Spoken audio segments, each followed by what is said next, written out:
बिहार की राजनीति से जुड़ी हुई सबसे बड़ी अपडेट सामने आ गई है।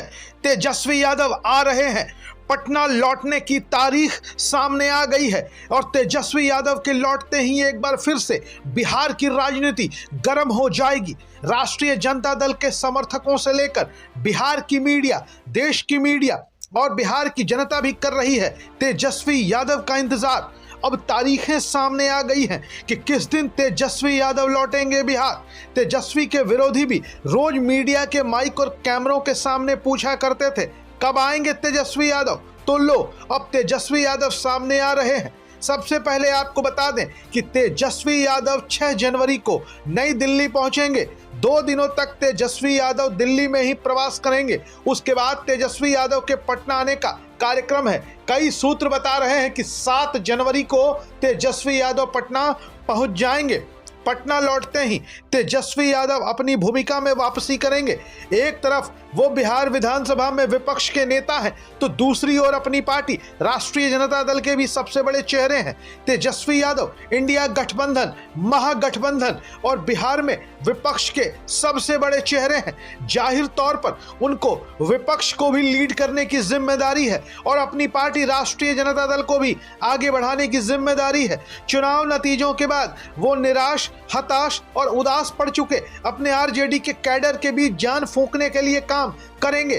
तेजस्वी यादव को राजद के लचर हो चुके संगठन को भी मजबूत करने के लिए काम करना है, क्योंकि राजनीति में कोई अवकाश नहीं होता। एक चुनाव के बाद दूसरे चुनाव की तैयारियां शुरू हो जाती हैं। दरअसल पिछले विधानसभा चुनाव के नतीजे तेजस्वी यादव और उनकी पार्टी राष्ट्रीय जनता दल के लिए बिल्कुल भी अच्छे नहीं रहे।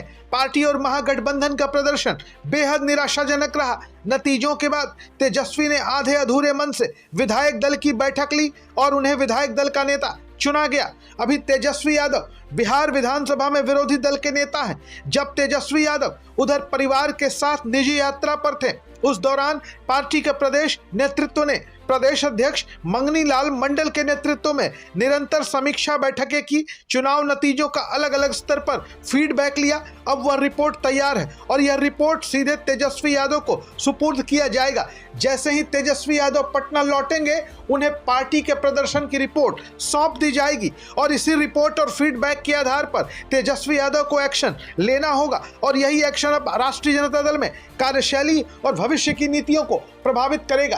दरअसल आपको बता दें कि पूरा बिहार क्यों तेजस्वी यादव का इंतजार कर रहा है। तेजस्वी यादव की भूमिका इसलिए बड़ी है क्योंकि तेजस्वी यादव की पार्टी की भले ही विधानसभा चुनाव में हार हुई हो, लेकिन वो बिहार में गठबंधन और विपक्ष के सबसे बड़े चेहरे हैं। तेजस्वी यादव बिहार के सबसे बड़े राजनीतिक घराने के वारिस हैं और जब तक तेजस्वी यादव बिहार में नहीं थे, बिहार से बाहर थे, लगातार बिहार में कई घटनाएं हुई, लगातार बिहार में आपराधिक घटनाओं में इजाफा देखने को मिला। सरकारी स्तर पर बहुत सारे ठोस कदम देखने को सामने नहीं मिले। लगातार मीडिया के सामने ही सरकार चमकती रही, सरकार की बातें आती रही, सरकार के दावे सामने आते रहे, लेकिन सरकार ने काम क्या किया, सरकार की उपलब्धियां क्या रही, नवगठित सरकार की विफलताएं क्या रही, यह तेजस्वी यादव जनता के सामने रखेंगे, मीडिया के सामने रखेंगे और सार्वजनिक करेंगे। क्योंकि लोकतंत्र में, खास तौर पर संसदीय लोकतंत्र में, मुख्यमंत्री के बाद, सरकार के बाद जो सबसे बड़ा चेहरा होता है वो विरोधी दल के नेता का होता है और तेजस्वी यादव विरोधी दल के नेता हैं और बिहार की जनता को उम्मीद है कि तेजस्वी यादव अपनी भूमिका को एक बार फिर से ठोस तरीके से निभाएंगे। आप तेजस्वी यादव के बारे में क्या सोचते हैं? विपक्ष को अपनी भूमिका कैसी निभानी चाहिए बिहार में? कमेंट बॉक्स में जरूर लिखें और अगर हमारे वीडियोस आपको पसंद आते हो तो हमारे चैनल को सब्सक्राइब करना ना भूलें।